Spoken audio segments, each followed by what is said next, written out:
Temos caminhado entre o lado A e o lado B dos milagres de Jesus. É importante que se recapitule sempre. E hoje, especialmente, gostaria de fazer uma sinopse dessa primeira parte, porque hoje iniciamos uma segunda parte da nossa reflexão e entendimento dos milagres de Jesus. Mas o lado A dos milagres de Jesus, que eu chamaria da leitura mais tradicional ou mais comum, a interpretação mais comum dos milagres de Jesus, o lado A, que estou chamando. O lado A diz para nós que os milagres revelam a divindade de Jesus, que Jesus fez o que fez porque era Deus. Segundo o lado A, gera em nós a expectativa de idêntica repetição desta fenomenologia milagrosa. Isto é, aquilo que Jesus fez lá, que ele faça aqui também. Então, se Jesus fez lá porque era Deus, e Jesus é o mesmo ontem, hoje e o será eternamente, então aquilo que fez lá pode fazer aqui, e nós esperamos que ele de fato o faça. Terceiro, a partir destas duas premissas, a tradição religiosa cristã se fundamenta nesta promessa de atualização do milagre. Em outras palavras, por que buscar a Jesus? Para ser abençoado por Jesus. O mesmo Jesus que fazia milagres lá, nós esperamos que ele faça aqui, e nós o buscamos hoje com essa expectativa. O problema é que nós não experimentamos hoje a mesma intensidade e quantidade de milagres que havia no ministério de Jesus. Então nós, pelo menos nós os chamados históricos, saímos por uma tangente hermenêutica. Os nossos irmãos carismáticos, pentecostais, neopentecostais, eles querem nos fazer crer que o que vivem em suas igrejas é exatamente a mesma coisa que Jesus vivia. Que acontecem lá os milagres que aconteciam no ministério terreno de Jesus. Nós não conseguimos discernir esta realidade e não experimentamos a mesma intensidade e quantidade de milagres do ministério de Jesus, então nós saímos por uma tangente hermenêutica. Nós lemos os milagres e fazemos aplicações práticas. Como, por exemplo, a fé remove montanhas, você pode superar pela fé qualquer dificuldade. Onde montanha é igual a dificuldade. Explica, mas não convence. Pelo menos a mim não. Uma possibilidade para sairmos dessa situação conflitiva é a que geralmente se dá entre os piedosos, que dizem que nós não experimentamos hoje a fenomenologia do ministério de Jesus porque oramos pouco, porque não temos fé, nós deveríamos buscar mais a Deus, nós deveríamos nos consagrar mais, nós deveríamos nos santificar mais. E eu posso dizer que, fazendo uma autocrítica e uma confissão pública, eu digo que no meu caso vale. Eu acho que se alguém disser, você não vê milagres porque você ora pouco, não é muito santo e não é muito consagrado, eu digo, vá lá, pode ser. Mas eu me recuso a crer que todos os meus irmãos sejam tão pouco santos quanto eu sou e orem tão pouco quanto eu oro e sejam tão pouco consagrados a Deus quanto eu sou. Porque mesmo os meus irmãos não experimentam a profundidade, a intensidade e a quantidade de milagres. Então ninguém ora, ninguém é santo e ninguém se consagra. Quando eu me vejo nessa situação, dizendo, falta mais consagração e oração, não me resolve. Quando os carismáticos pentecostais e neopentecostais dizem, aqui entre nós tem, não me convence. E quando os históricos tradicionais dizem, Vamos sair pela tangente hermenêutica, lendo os milagres e fazendo aplicações práticas. Eu acho um absurdo e um assinte teológico, então isso não me resolve. Então eu preciso encontrar uma saída para essa questão do milagre. Para o fato ou para a realidade de que hoje milagre é raro, raríssimo, muitíssimo raro. Então que resposta eu dou para essa realidade? A resposta que eu estou tentando dar, eu estou chamando do lado B. Primeiro, os milagres testificam, atestam, evidenciam a messianidade de Jesus. Jesus fez o que fez para mostrar que ele, Jesus, era o Messias.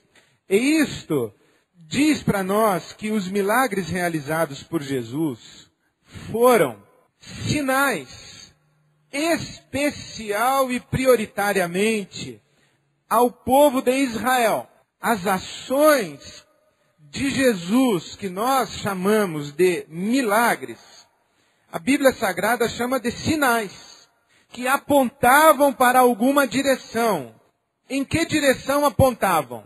A direção da messianidade de Jesus. Os milagres diziam, esse é o Messias. E nós vimos isso quando identificamos os 3 milagres próprios do Messias e que eram prerrogativas do Messias, que quando fossem realizados em Israel, Israel diria, esse é o Messias, porque só o Messias conseguiria realizá-los, a saber, a cura de um leproso, a expulsão de um demônio mudo e a cura de um cego de nascença.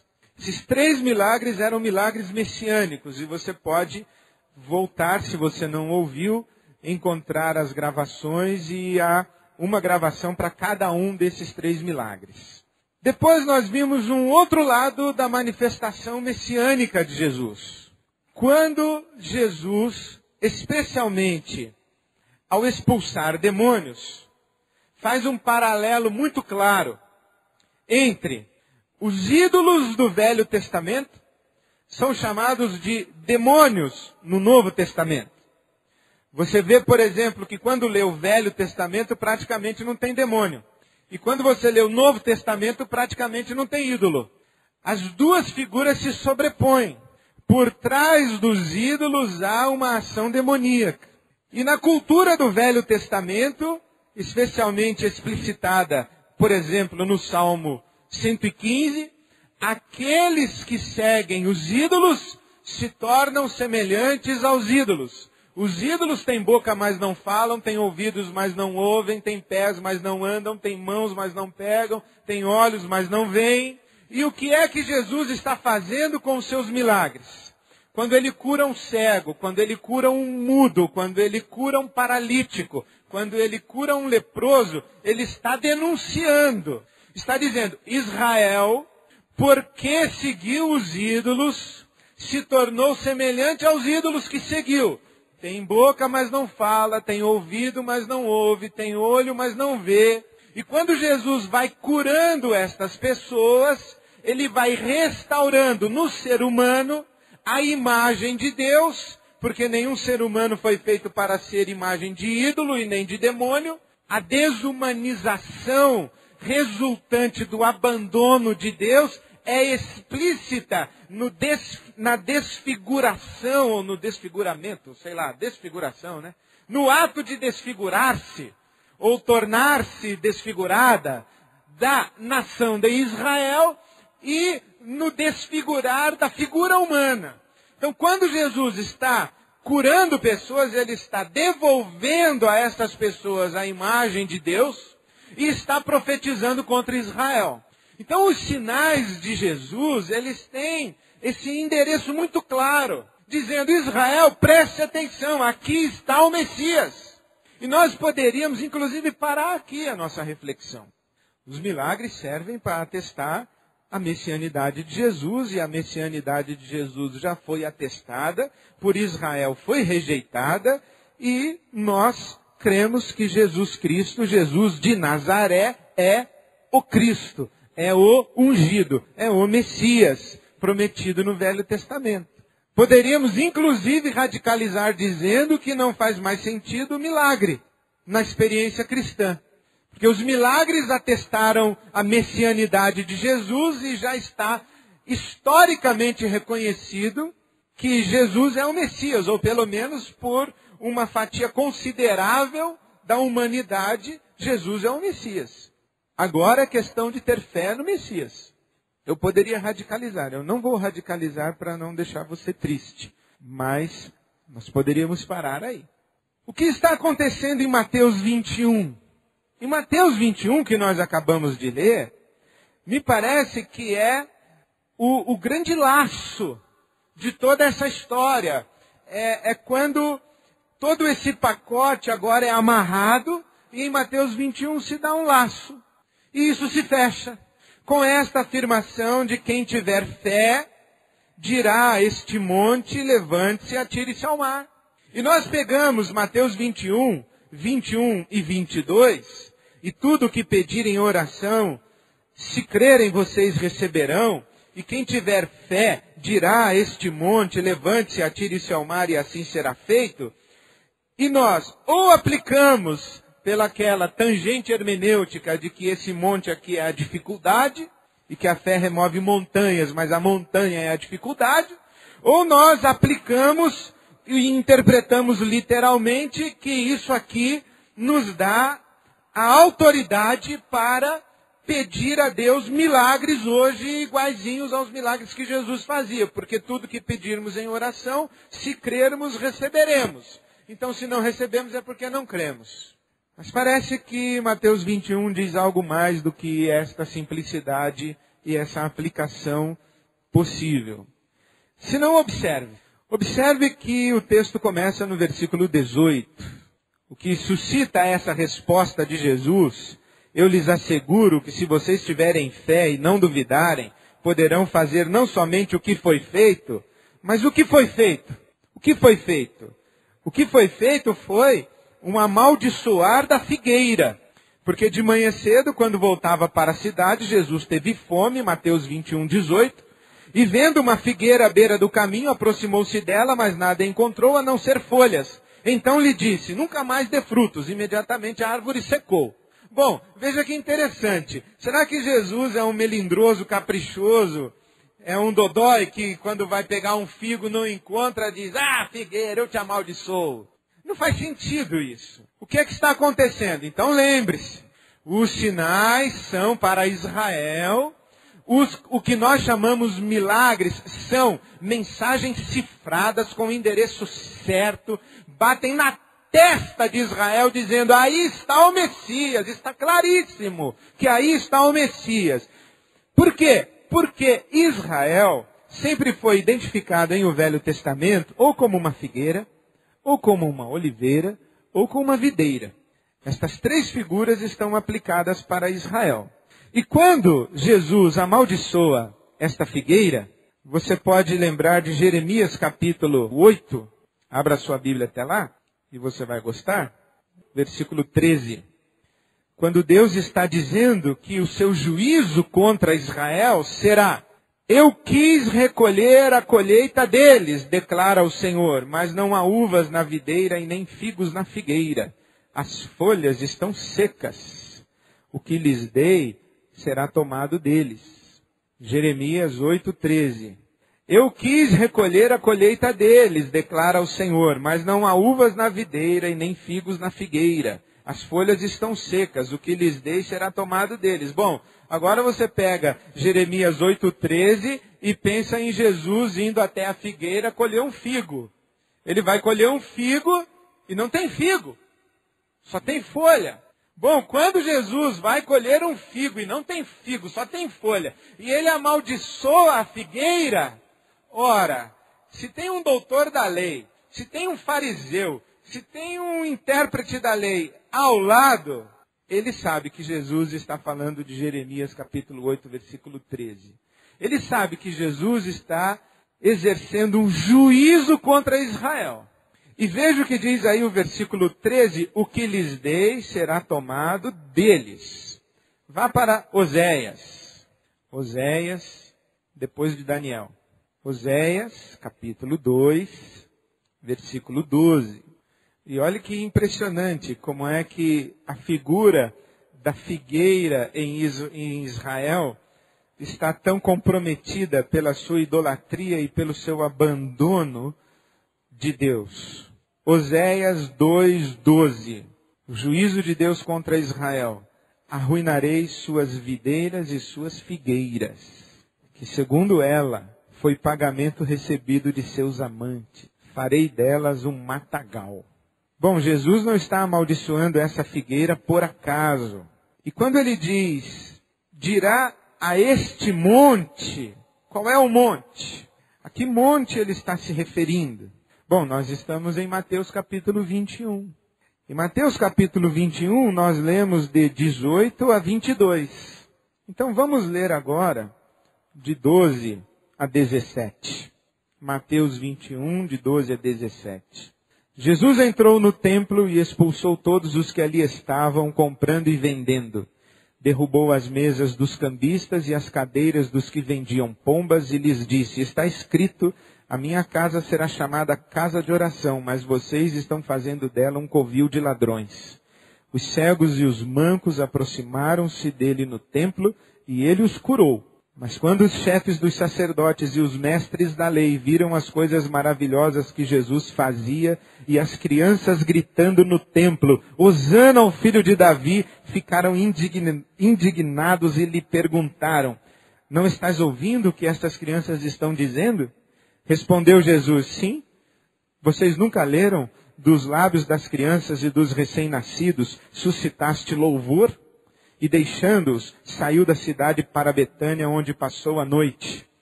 E de manhã cedo, quando voltou, teve fome, foi até a figueira, não achou figo e amaldiçoou a figueira. Bom, quem é a figueira? Está claro como o sol do meio-dia, que é Israel. Que é Israel que deveria ter feito da casa de Deus uma casa de oração, mas a profanou. Onde fica o templo do Senhor? No Monte Santo. Qual é o Monte Santo? É o Monte Sião. Os que esperam no Senhor são como os montes de Sião, que não se abalam. Esse monte é o monte onde está o templo. E o que tem no templo? Tem figo? Não tem figo. Jesus foi ao templo figueira. Esperava colher um figo no templo figueira, no Monte Sião. Quando chegou no templo figueira, em vez de encontrar um figo, encontrou o quê? Um covil de ladrões. Não encontrou o fruto. E o que ele fez? Curou cegos e curou leprosos. Na frente de quem? Dos sacerdotes e dos mestres da lei. Porque depois dos 3 milagres messiânicos, onde Jesus ia, os sacerdotes e os doutores da lei iam atrás.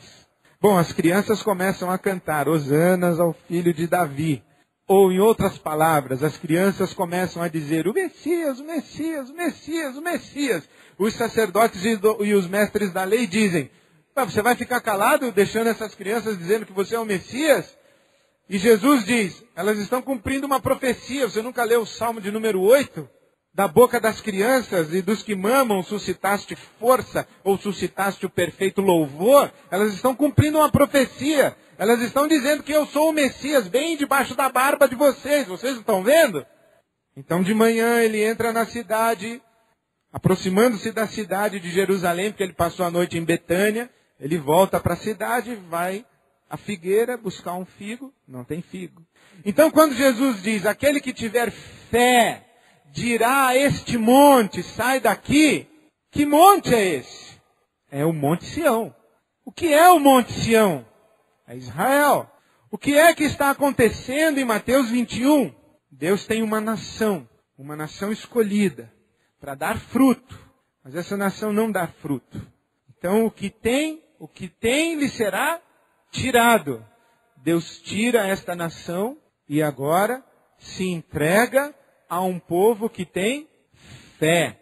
Vamos ver como isso acontece? Romanos, capítulos 9, 10 e 11. Romanos, capítulo 9, 25. Deus está dizendo, chamarei meu povo a quem não é meu povo. Chamarei minha amada a quem não é minha amada. O que Deus está dizendo com Oséias capítulo 2, verso 23. Lembra-se que Oséias casou-se com a prostituta? Oséias é o profeta que casa-se com a prostituta. Quem é a prostituta? É Israel, que correu atrás dos seus amantes, dos Baalins, dos ídolos. Oséias casa-se com uma prostituta. E tem um filho com a prostituta. Como é que é o nome do primeiro filho que ele tem com a prostituta? Não meu povo. Segundo filho, não minha amada. Então Deus está dizendo, chamarei meu povo, aquele que não é meu povo, e chamarei minha amada, quem não é minha amada. Capítulo 9, versículo 30 de Romanos. Que diremos então? Os gentios, isto é, os que não são judeus, que não buscavam justiça, a obtiveram. Uma justiça que vem da fé. Mas Israel, que buscava uma lei que trouxesse justiça, não a alcançou. Por que não? Porque não buscava pela fé, mas como se fosse por obras. Eles tropeçaram na pedra de tropeço. Capítulo 10, versículo 3. Porquanto, ignorando a justiça que vem de Deus e procurando estabelecer a sua própria, não se submeteram à justiça de Deus, porque o fim da lei é Cristo para a justificação de todo aquele que crê. Moisés descreve desta forma a justiça que vem da lei. O homem que fizer estas coisas viverá por meio delas, mas a justiça que vem da fé diz, não diga em seu coração quem subirá aos céus, isto é, para fazer Cristo descer, ou quem descerá ao abismo, isto é, para fazer Cristo subir de entre os mortos. Mas o que ela diz? A palavra está perto de você, está em sua boca, em seu coração, isto é, a palavra da fé que estamos proclamando. Se você confessar com a sua boca que Jesus é o Senhor e crer em seu coração que Deus o ressuscitou dentre os mortos, será salvo. Pois com o coração se crê para a justiça e com a boca se confessa para a salvação. Como diz a Escritura, todo o que nele confia, todo o que nele crê, jamais será envergonhado. Romanos 10, 14. Como, pois, invocarão aquele em quem não creram? Como crerão naquele de quem não ouviram falar? E como ouvirão se não houver quem pregue? E como pregarão se não forem enviados? Como está escrito, quão são belos os pés dos que anunciam boas novas. No entanto, nem todos os israelitas aceitaram as boas novas, pois Isaías diz, Senhor, quem creu em nossa mensagem? Consequentemente, a fé vem por se ouvir a mensagem, e a mensagem é ouvida mediante a palavra de Cristo. O que está acontecendo em Romanos 9, 10 e 11? Há uma figueira que não tem figo. Comparada a quem? A Israel. Por que não tem figo? Porque a justiça de Israel é a justiça da lei. Israel é Sião, é o monte, é o templo onde Jesus entra querendo colher o fruto. Não há. A mensagem é proclamada a Israel, mas Israel não ouve a mensagem. Rejeita o Messias. O que é que a Bíblia está dizendo e Jesus diz aos seus discípulos? Um povo da fé dirá para este monte, sai, e ele sairá. E agora, aquele que não era povo será povo. Aquele que não era amado será amado. Ou como Efésios capítulo 2, aqueles que eram estrangeiros, sem Deus no mundo, sem esperança, agora são o povo de Deus. Ou como se você pegar 1 de Pedro capítulo 2, que é uma referência cruzada de Êxodo capítulo 19. Veja o que diz 1 de Pedro capítulo 2. Vós sois geração eleita, sacerdócio real, povo adquirido, nação santa. Vós quem? Em Êxodo 19, esse vós era Israel. Mas agora em 1 de Pedro 2, não é mais Israel. Porque o monte já saiu. Agora, quem é? É a igreja. A igreja que está edificada sobre esta pedra. Pedra de tropeço, na qual Israel tropeçou. Quem é esta pedra? Eis que ponho em Sião uma pedra de tropeço e uma rocha que faz cair, e aquele que nela confia jamais será envergonhado. O que está acontecendo em Mateus 21? Voltemos para Mateus 21. Como começa Mateus 21? Começa Jesus entrando em Jerusalém, entrando em Sião. O que acontece em Sião? Ele vai colher o fruto. Onde? No templo. não tem fruto. O que é que ele faz? Ele faz um milagre, isto é, um sinal, que é um ato profético de denúncia e condenatório de Israel, de sua incredulidade e de sua rejeição do Messias. Então ele amaldiçoa a figueira. Quando ele amaldiçoa a figueira, versículo 23, os chefes dos sacerdotes e líderes religiosos do povo começam a questioná-lo. Com que autoridade você faz isso? E começam a discutir. Porque como é que você entra em Sião, profetiza contra Sião, diz que Sião é uma figueira que não tem figo, diz que Sião será retirado de cena. Quem é você para falar isso? Como é que Jesus responde? Eu vou contar para vocês uma história. Mateus 21, 28. Jesus diz assim, o que vocês acham? Havia um homem que tinha 2 filhos. Chegando o primeiro disse, filho, vá trabalhar hoje na vinha. Este respondeu, não quero, mas depois mudou de ideia e foi. O pai chegou ao outro filho e disse a mesma coisa. Ele respondeu, sim, senhor, mas não foi. O que disse sim, senhor, é Israel. Tem a lei de Moisés, mas não vai. O que disse não vou, são os gentios, que depois vão. Mateus 21, 33. Também tem outra história para contar para vocês, disse Jesus. Havia um proprietário de terras que plantou uma vinha. Um proprietário de terras que plantou uma vinha. Bom, os doutores da lei, eles estão lembrando claramente de Isaías capítulo 5. Isaías capítulo 5 diz assim, cantarei para o meu amigo seu cântico a respeito de sua vinha. Meu amigo tinha uma vinha na encosta de uma fértil colina. Ele cavou a terra, tirou as pedras e plantou as melhores videiras. Construiu uma torre de sentinela e também fez um tanque de prensar uvas. Ele esperava que desse uvas boas, mas só deu uvas azedas. Quem é a vinha? É Israel. Em Mateus 21, havia um homem que tinha terras e plantou uma vinha. Israel. Colocou uma cerca ao redor dela. Cavou um tanque para prensar as uvas e construiu uma torre. Ora, se não é Isaías capítulo 5, é o quê? Depois arrendou a vinha a alguns lavradores e foi fazer uma viagem. Aproximando-se a época da colheita, enviou seus servos aos lavradores para receber os frutos que lhe pertenciam.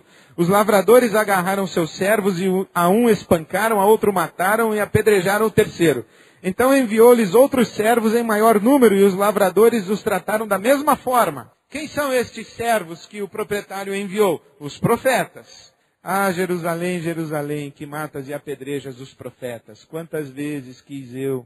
Mateus 21, 37. Por último, o dono da vinha enviou-lhe seu filho, dizendo, a meu filho respeitarão. Mas quando os lavradores viram o filho, disseram uns aos outros, este é o herdeiro, venham, vamos matá-lo e tomar a sua herança. Assim eles o agarraram, lançaram-no para fora da vinha e o mataram. Veja Lucas capítulo 13. Lucas capítulo 13, versículo 6. Lucas 13, 6. Então Jesus contou esta parábola. Um homem tinha uma figueira plantada em sua vinha. Foi procurar fruto nela e não achou nenhum. Por isso disse ao que cuidava da vinha, já faz 3 anos que venho procurar fruto nesta figueira e não acho. Corte-a. Por que deixá-la inutilizar a terra? Respondeu o homem, Senhor, deixa por mais 1 ano e eu cavarei ao redor dela e a adubarei. Se der fruto no ano que vem, muito bem. Se não, corte-a. Veja, o que Jesus está falando? Ele está falando contra Israel. Ele está falando que Israel é uma vinha que não deu uvas, ele é uma figueira que não deu figos, é uma oliveira que não deu o óleo que Deus esperava. É um povo que se agarra na lei de Moisés e que, por sua visão da lei, rejeita o Messias. Não somente mata os profetas, mas mata o próprio filho do dono da vinha. E agora esta aliança feita com Moisés e a lei é substituída por uma aliança feita em Jesus e na fé. A justiça não é mais a justiça da lei, a justiça é a justiça da fé. Por isso quem tiver fé dirá a Sião, saia, e Sião sairá. Por quê? Porque Deus disse, serei achado por um povo que não me buscava. E chamarei de meu povo aquele que não era meu povo. E chamarei de meu amado aquele que não era amado por mim. Aqui se faz uma transição de Israel para a igreja. Aqui em Mateus 21, no ocaso do ministério de Jesus, porque agora ele acabou de entrar em Jerusalém, e de Jerusalém só sai para o Gólgota. Aqui se faz a transição. Aqui os milagres de Jesus, eles se consolidam numa mensagem explícita e clara. Foram sinais de sua messianidade e foram palavras proféticas contra Israel. Agora entramos na era da igreja e a fenomenologia de milagres na era da igreja é completamente diferente da fenomenologia de milagres no ministério de Jesus. Então, como prometi aos senhores, eu trouxe o texto sobre a igreja da China. E quero ler para os senhores o texto sobre a igreja da China como introdução para as próximas segundas-feiras, mais precisamente 3, quando falaremos sobre os milagres na era da igreja. Tá bom?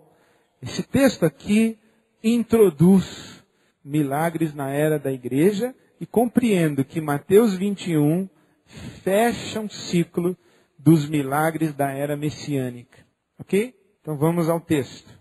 Refiro-me ao testemunho de Rick Watts, que é professor no Regent College do Canadá, na cidade de Vancouver, e é um biblista estudioso da cultura judaica, que muito me instruiu na minha caminhada de leitura da Bíblia. Mas ele conta o seguinte: vamos entender que há algo de muito mais profundo acontecendo nos grandes feitos de Jesus do que simples demonstrações de poder. Eu acredito que uma vez que comecemos a entender isso, vamos poder apreciar melhor na nossa vida de igreja o que Deus quer fazer entre nós em termos desses grandes feitos de poder e da importância de poder enxergar para além deles, para as verdades mais profundas, porque os poderes são sinais, apontam para alguma coisa. Para ajudá-lo a entender melhor, vou contar uma coisa. Há 6 semanas eu estava na China. O Rick Watts conta isso para nós em 2001. Então esse relato aqui é de 2001, tá bom? Não sei como isso aconteceu, mas eu fui convidado com algumas outras pessoas para estar com os líderes das igrejas que se reúnem nas casas na China. Essa seria a primeira vez que esses líderes se reuniriam. Eram mais ou menos 30 pessoas. E nós nos iríamos encontrar no quarto de um apartamento. A reunião iria acontecer às escondidas. Então todo mundo se sentou no chão para que de fora não se vissem as cabeças pela janela. Há a polícia secreta lá e toda aquela história que você já sabe. Isso não representava nenhum perigo para mim. Eles só iriam me expulsar do país. Mas se aqueles líderes chineses fossem pegos, iriam para um campo de concentração. Então para eles era um risco bastante grande. Então nós estávamos sentados ali naquele quarto e havia lá um pastor com uma igreja de 4 milhões de pessoas. Do outro lado, um pastor com uma igreja com 5 milhões de pessoas. E um outro com uma igreja de 7 milhões de pessoas. E outro ainda com uma igreja de 8 milhões de pessoas. Bom, isso é China, né, pessoal? Sabe que de cada 6 habitantes do mundo, um é chinês. Tudo isso começou a acontecer lá na China em 1980. Pouco tempo, né? E nós lhes perguntamos qual fora o gatilho, o que havia disparado esse crescimento. E ninguém sabia responder.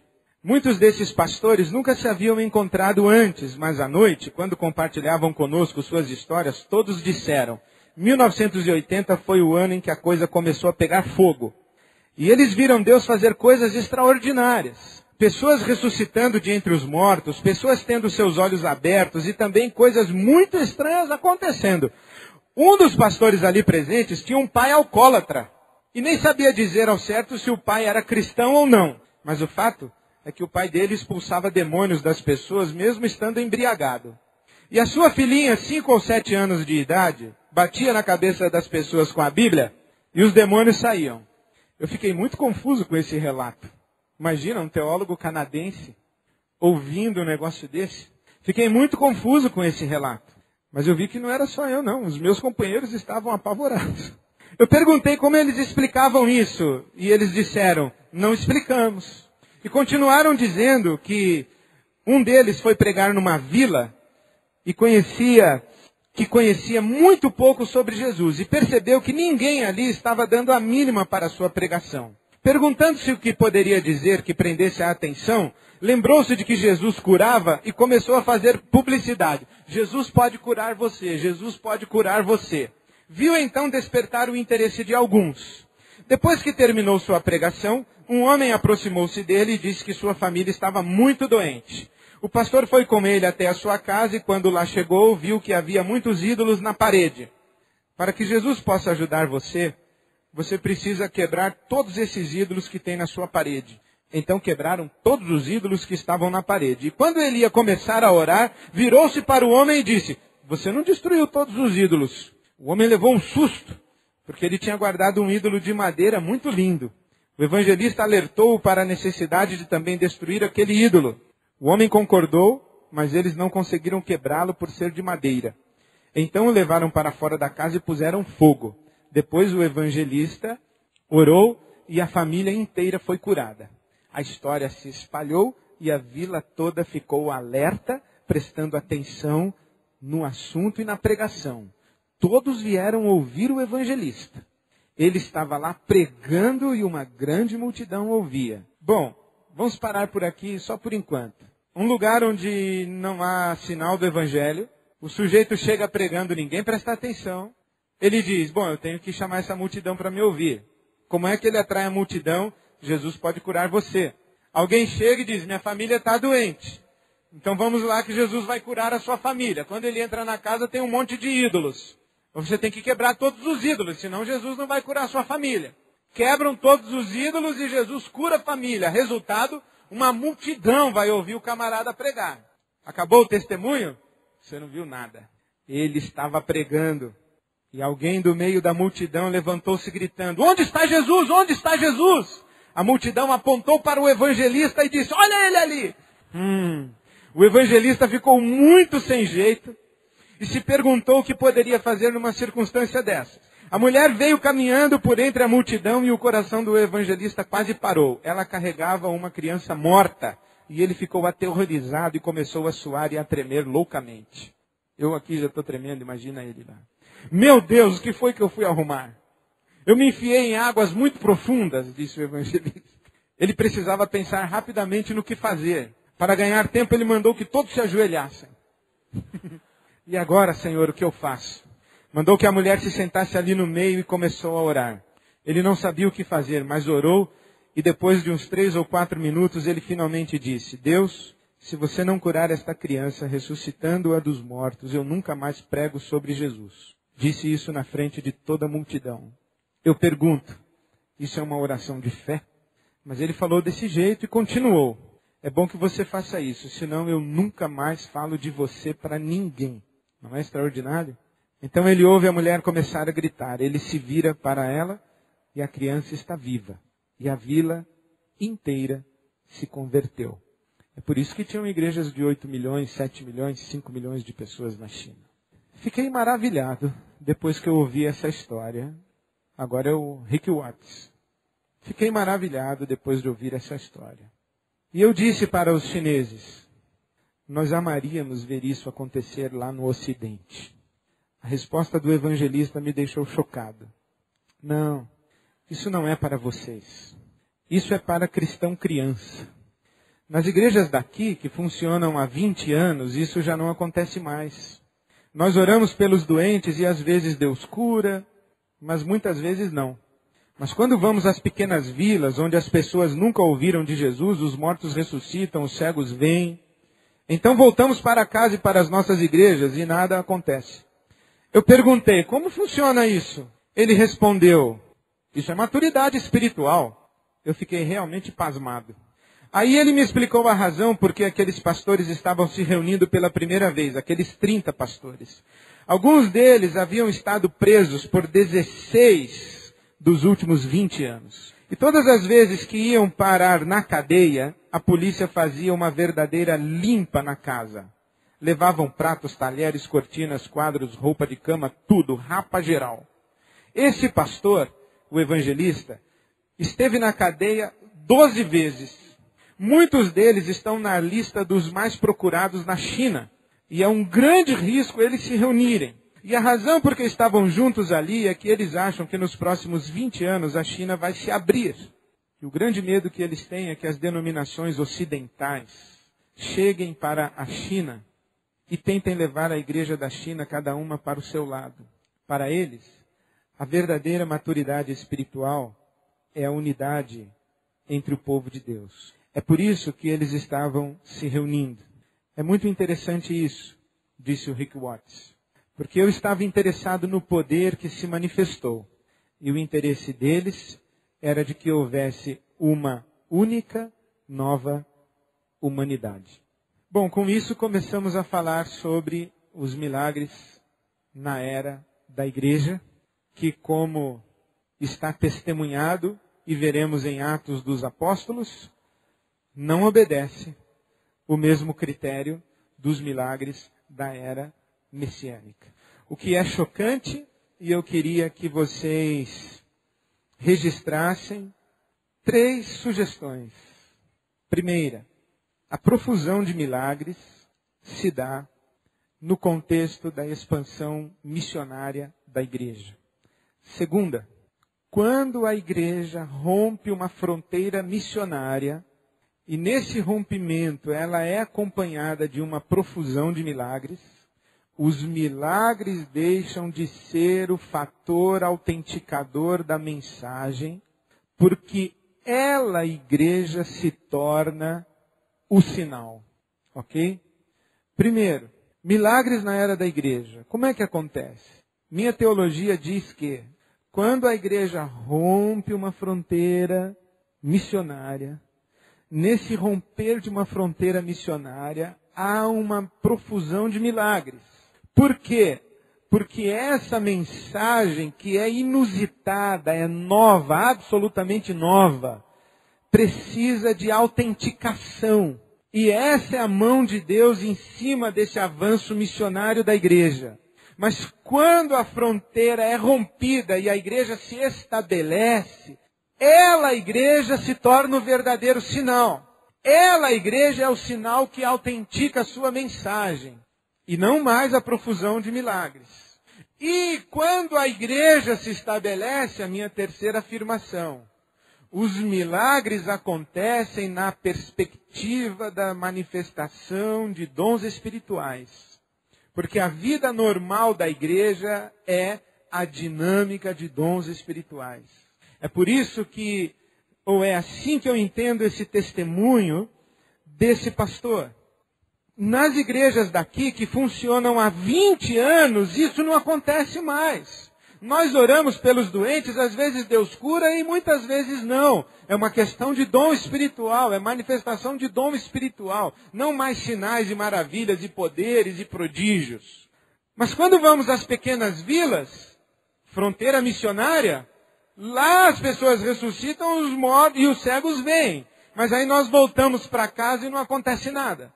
Porque lá o que autentica a mensagem é o sinal milagroso. Aqui o que autentica a mensagem é a própria igreja como sinal.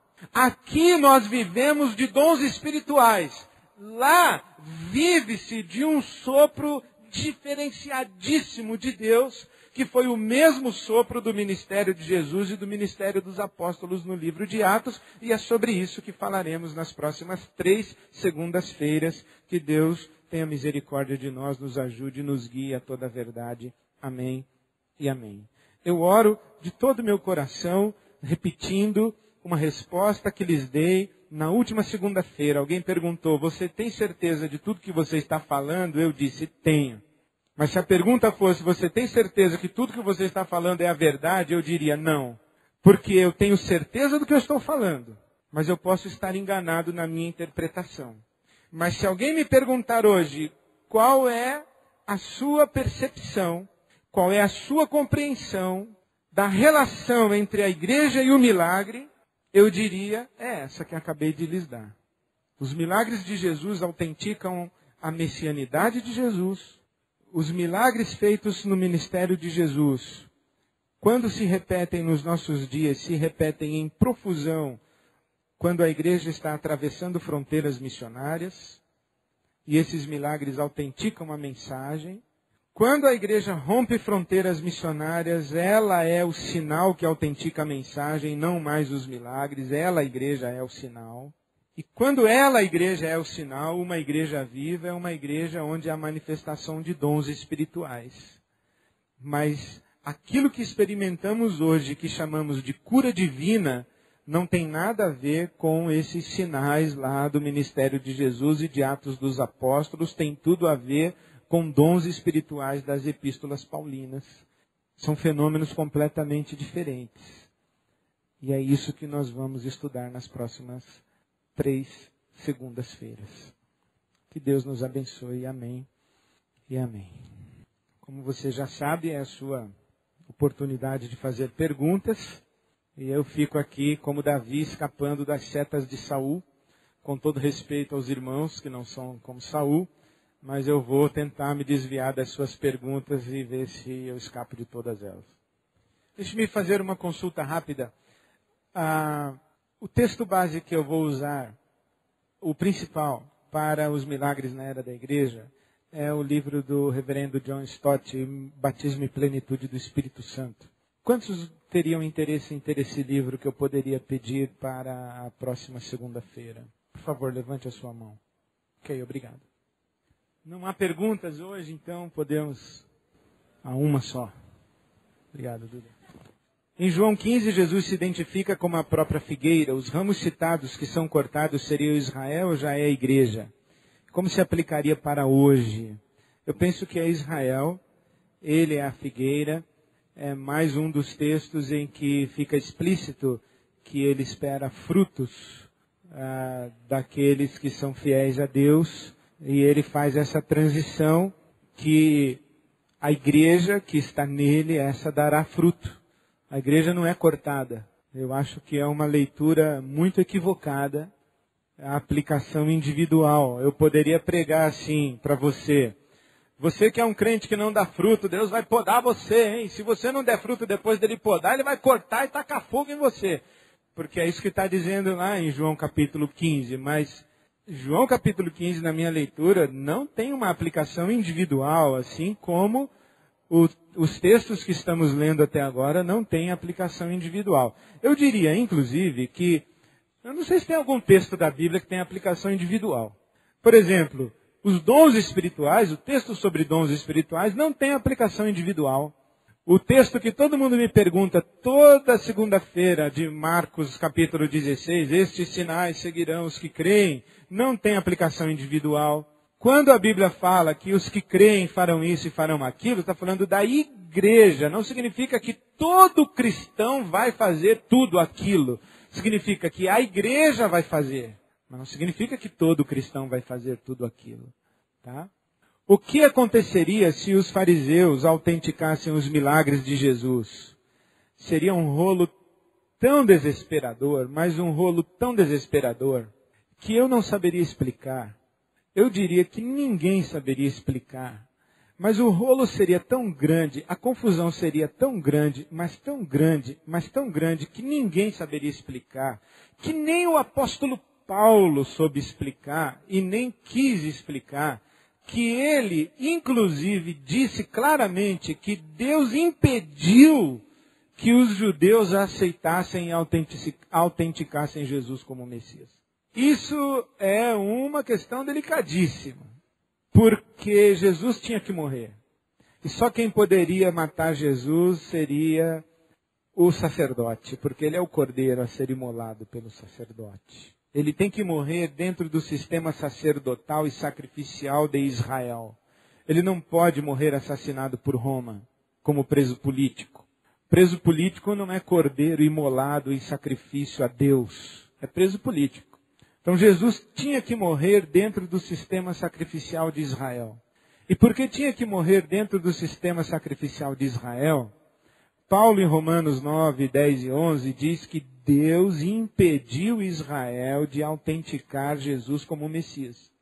E esse é um problema que o Paulo vai ter que explicar lá no céu para nós. Porque deve ter, no céu, quando a gente chega, deve ter uma aula.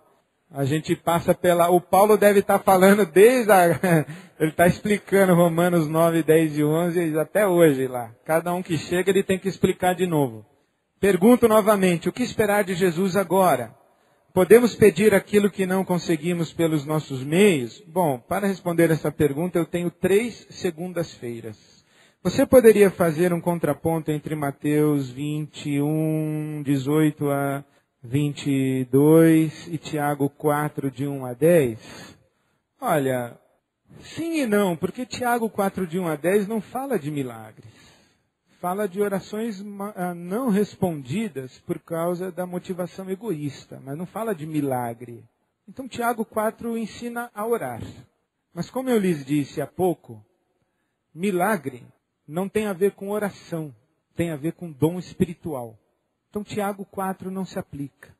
Mas eu tenho 3 segundas-feiras para esclarecer o que acabei de dizer, que eu sei que você agora falou assim, ops, como assim milagre não tem a ver com oração, tem a ver com dom espiritual?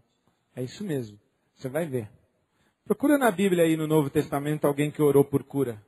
Por exemplo, Pedro lá na porta do templo. Fez uma reunião de oração para curar o paralítico? Há alguns anos você escreveu um artigo para a Eclésia, o qual falava sobre lições da ressurreição que não aconteceu. No artigo você fazia uma espécie de meia-culpa por essa visão sistematizada dos milagres, denominando-se pastor made in seminário. Em alguns trechos você diz que não se espera de pastor, que não crê na cura, que não ore pelo milagre, e no final pede a Deus para ajudá-lo a ser pastor, fazendo alusão a orar pelo milagre. Aquele artigo demonstrava um incômodo por causa dessa visão sistematizada dos milagres? Não. Aquele artigo demonstrava uma solidariedade àquele pastor que orou pela ressurreição de uma menininha em Campinas e foi demonizado como um louco, como um fanático. E eu quis dizer que com a lógica da religião, ele não era um louco, ele era um religioso. Ele era um pastor. Porque a lógica da religião e a lógica da fé não é a mesma lógica nem da teologia e nem do sistema legal que impera no nosso país. Por exemplo, o Abraão que levou Isaac para ser sacrificado no monte seria internado como louco, como um pai irresponsável, mas hoje nós chamamos o cara de pai da fé. Nós não chamamos ele de louco. Nós chamamos ele de pai da fé. Ele levou o filho, ele ia degolar o filho, pessoal. Dizendo que Deus mandou. Imagina um pastor que pega seu filho, leva, coloca no púlpito e vai degolar o filho dizendo que Deus mandou. É louco. Interna. Não é isso? Então eu quis escrever um artigo dizendo isso. E de fato, eu também quero dizer que continuo subscrevendo esse artigo. Porque hoje, mais do que nunca, eu acredito que Deus extrapola a lógica da teologia e da religião. O que eu estou fazendo aqui, e eu já disse isso 1, 2, 3 e vou dizer quantas vezes necessárias, que eu não estou dizendo que não creio em milagres. Acabei de dizer que creio, inclusive. E muito.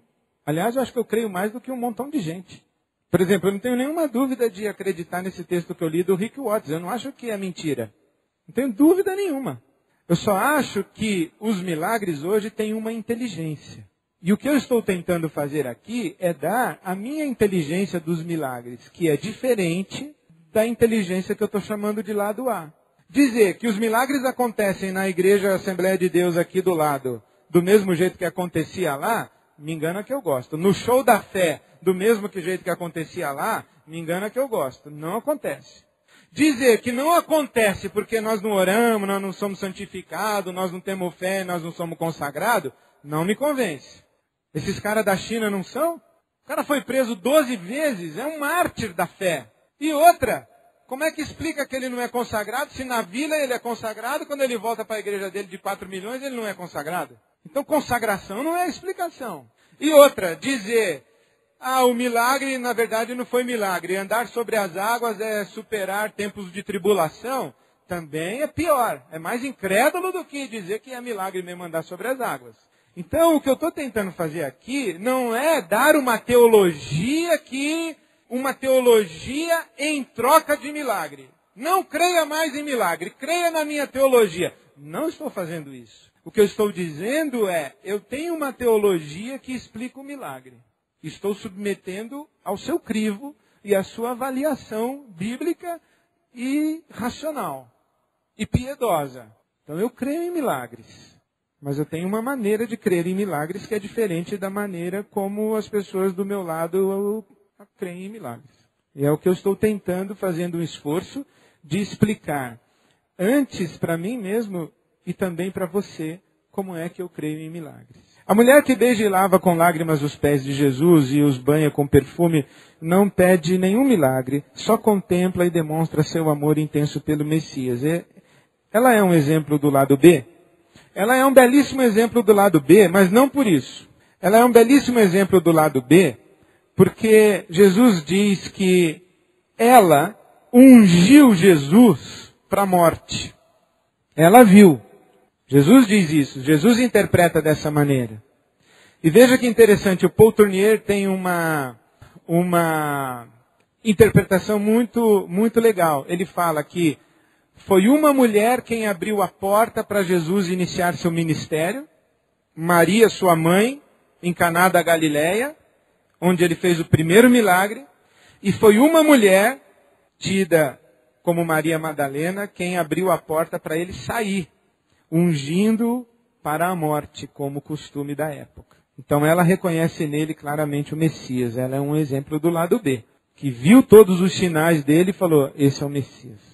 Como concluir então que a igreja como corpo de Cristo, totalmente dividida e fragmentada, ou seja, desunida, é um não sinal, antissinal do reino de Deus e um desserviço a Deus? Eu acho isso mesmo. O que nós somos é um antissinal. Ou vocês acham que nós somos um sinal? Nós vamos para as páginas dos jornais como sinal ou antissinal? Então, em termos macro-coletivos, nós somos um antissinal. Digo isso na medida em que muito se fala de um evangelho individualista, incentivando cristãos a olhar só para si e não para o próximo. Aí vai ser mais antissinal ainda.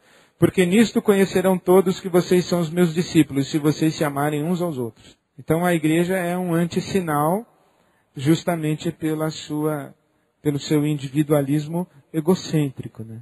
Como você entende o capítulo 11 de Romanos? Eu não entendo, eu estou esperando chegar no céu para ouvir a aula do Paulo. Não entendo.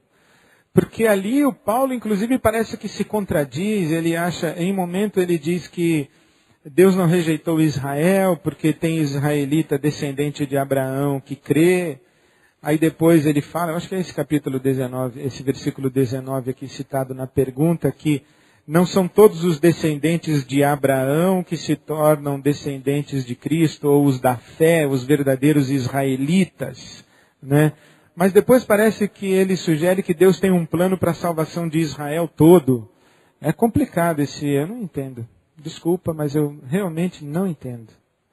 Pastor, por gentileza, explique melhor o fruto que o texto bíblico não tem aplicação individual. Minha dúvida. A igreja que conheço é muito falha. A igreja é constituída de indivíduos.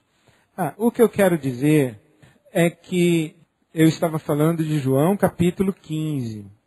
Eu não acho correta a interpretação que diz, você, se não dá fruto, Deus vai podar. Se você não der fruto, depois de podado, Deus vai cortar você fora. Digamos assim, se eu pregasse isso, eu estou pregando a perda da salvação, digamos assim, né? Não posso pregar isso. Eu não creio dessa maneira. Então essa vara que está em Cristo não é o indivíduo, é a igreja. A igreja que está em Cristo, a videira verdadeira. Israel não estava, a igreja está. A igreja sim é podada, a igreja sim é disciplinada, a igreja sim sofre o juízo de Deus, mas não você individualmente. Tá? Lembre-se de Apocalipse, se você não for fiel, retirarei o seu candeeiro. Conhece a igreja que já fechou a porta? Igreja que faliu? Você vai na Europa hoje e você encontra o templo onde pregou John Wesley no auge do avivamento, hoje é uma casa de bilhar. Por que Jesus se utilizava tanto de parábolas se esse método dá vazão a mais de uma interpretação? É justamente por isso, porque ele usava de parábolas para ocultar a sua mensagem. E a parábola era um instrumento de juízo contra Israel. E é por isso que muitas delas ele explica, ou, na verdade, algumas ele explica. Mas acredito que os conteúdos para a explicação das parábolas estão aí. É que eu acho, particularmente, que nós temos muita preguiça de estudar a Bíblia. A gente quer ler a Bíblia, um texto que tem 2000 anos e escrito em outra cultura, como se ele tivesse sido escrito... A gente não entende nem a Folha de São Paulo de hoje, que foi escrito hoje dentro da nossa cultura, na nossa língua, falando do dia de hoje. Nós queremos entender a Bíblia sem estudar, sem pesquisar. Queremos ler e entender. Eu acho que a gente tem muita preguiça. Os recursos para a interpretação estão aí. Em Tiago 5, 14 e 15, ensina-nos a orar pela cura. Não é uma pergunta, é uma afirmação equivocada. Porque Tiago 5 fala da confissão. Quem está doente, chama os presbíteros para que orem. E ouçam a confissão de pecados. E se houver cometido pecado, será curado. Aqui não é oração para a cura. É confissão para a cura. Mas a gente vai passar por Tiago capítulo 5. Não é oração para a cura, é confissão para a cura. A igreja que já viveu milagres em sua história no contexto de expansão missionária e hoje está fraca, morta, seria possível uma nova onda de milagres e manifestações espirituais para avivamento desta igreja, para a volta do amor perdido que a motivava para a obra do Senhor? Sim, é isso aqui que se chama de reavivamento ou avivamento. Porque, de fato, eu não lhes disse tudo. Na história da igreja, a profusão de milagres, aliás, um parêntese, eu falei só da igreja da China, que é o texto do Rick Watts que eu tenho. Mas eu já ouvi o Dr. Shedd contar para mim histórias extraordinárias dos avivamentos da África. Dos amigos dele que são missionários na África e que contaram para ele os avivamentos da África.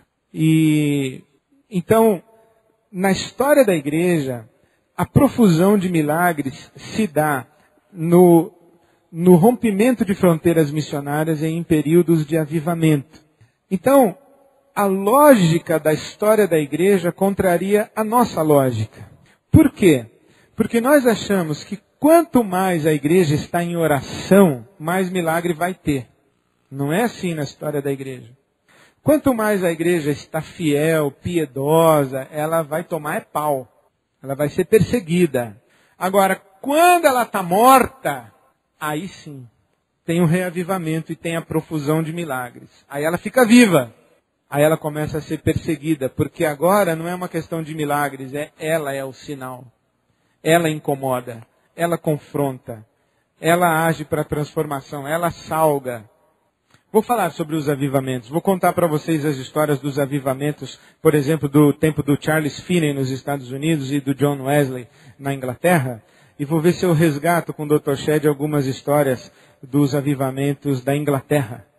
Como, por exemplo, um que ele me contou de um sujeito que entrou na tenda que estava tendo culto e jogou uma televisão no chão, que era o demônio. E aí todo mundo foi para casa pegar a televisão para jogar no chão e jogar os demônios na fogueira do culto dos crentes. Ficou uma aldeia sem televisão lá na África. Um negócio impressionante. Já pensou se acontece hoje isso, hein?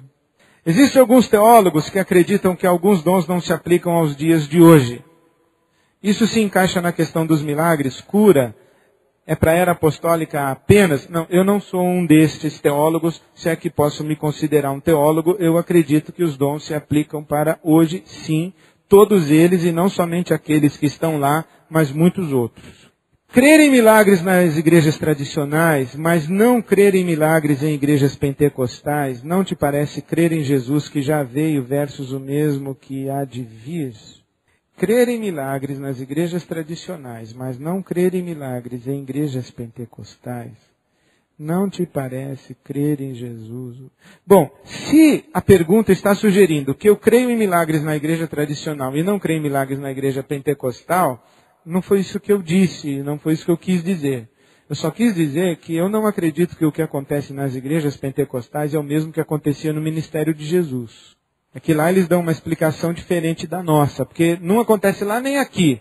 Aqui a gente sai pela hermenêutica, lá eles saem pelo triunfalismo e pela gritaria e etc. Se atualmente a cegueira de nascença e a lepra podem ser tratadas e curadas pela medicina, quais os sinais os judeus estão esperando? Não tem mais sinal para judeu. O Messias já morreu e ressuscitou. Esse é o sinal definitivo.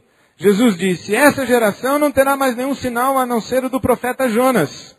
Qual é o sinal do profeta Jonas? O profeta Jonas é o profeta que ficou 3 dias no ventre do peixe e depois saiu. É Jesus, que fica 3 dias na morte e depois ressuscita.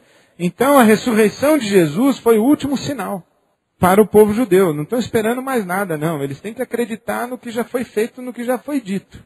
Assim como nós também temos que acreditar no que já foi feito, no que já foi dito. Tá bom? Bom, eu acho que eu respondi todas ou quase todas. Estas manifestações de milagres hoje, tanto na igreja como em outras crenças, são fatores do próprio homem, da capacidade inata de pensamento positivo? Eu acho que os fenômenos que a gente não consegue explicar podem ser. A gente não consegue explicar por quê? Porque Deus faz coisas que a gente não consegue explicar. Porque os demônios fazem coisas que a gente não consegue explicar. Porque os anjos fazem coisas que a gente não consegue explicar. Porque nós, seres humanos, fazemos coisas que a gente não consegue explicar. Fenômeno de massa, hipnose coletiva, histeria coletiva, acontece cada coisa louca. Que a gente pensa que é Deus, é o diabo, às vezes não é. Então, por isso é que a Bíblia fala que tem que ter dom de discernimento. Uma pessoa caída e se debatendo no chão é uma pessoa endemoniada? É uma pessoa que está profundamente tocada pelo Espírito Santo? Ou é uma pessoa tendo uma convulsão? Porque nos avivamentos as pessoas caem no chão e você olhando o fenômeno físico não tem muita diferença. Por isso que a Bíblia fala que tem que ter dom de discernimento. Podemos compreender que uma nação muito cristã, e por esfriar na fé, Deus a relega aos caminhos da apostasia e busca em outras nações pagãs um povo seu? Não, meu irmão, não existe nenhuma nação muito cristã para que Deus procure uma outra nação mais cristã do que aquela nação que abandonou os caminhos de Deus e Deus entregou a apostasia. A nação cristã chama-se igreja. Ela não tem identidade nacional e não tem identidade de Estado. São os nossos irmãos norte-americanos que acreditam que eles são a nação escolhida de Deus hoje no mundo. Essa teologia deles chamou-se Destino Manifesto. Já foi condenada historicamente como uma grande besteira. A teologia do Destino Manifesto ensinava que assim como no passado Deus escolheu Israel, agora no presente escolheu a nação norte-americana como instrumento de luz para todas as nações. E que Deus constituiu os Estados Unidos da América como o povo especialíssimo entre todas as nações. Isso chamou-se a teologia do Destino Manifesto. E de fato, alguns irmãos lá nos Estados Unidos ainda acreditam nisso. Aliás, não só nos Estados Unidos, aqui no Brasil também, tem uns que acreditam nisso daí. E acham que os Estados Unidos abandonaram a sua gênese protestante do avivamento inglês e que agora está sob juízo e Deus está procurando uma outra nação. E que será qual? Qual mesmo? O Brasil. A nação de Deus chama-se igreja. Não se pode confundir o povo de Deus com um Estado-nação. Toda vez que um Estado-nação quer se apoderar da igreja, ou que a igreja quer se apoderar de um Estado-nação, dá errado. A igreja, ela profetiza contra o Estado. E se submete ao Estado e ao César, enquanto a gente pode se submeter ao Estado para fazer a obra de Deus em paz. Mas quando o Estado começa a perturbar o nosso caminho, a gente profetiza contra ele, se levanta contra ele, inclusive desobedece. Porque a igreja é diferente do Estado e o Estado é diferente da igreja. Tá bom? Então Deus não está rejeitando os Estados Unidos e procurando uma outra nação. Porque Deus nunca escolheu os Estados Unidos para nada. Deus escolheu a igreja, que está presente nos Estados Unidos da América, está presente também no Brasil, está presente na Colômbia, está presente na África, nas nações africanas, na Índia, na Ásia. Enfim, é a igreja, o povo escolhido de Deus, ou como na linguagem do apóstolo Paulo, a igreja é o Israel de Deus. Com isso, eu lhes dou boa noite e lhes desejo a graça e a paz de nosso Senhor, que Ele os leve a todos abrigados à sombra de suas asas. Amém.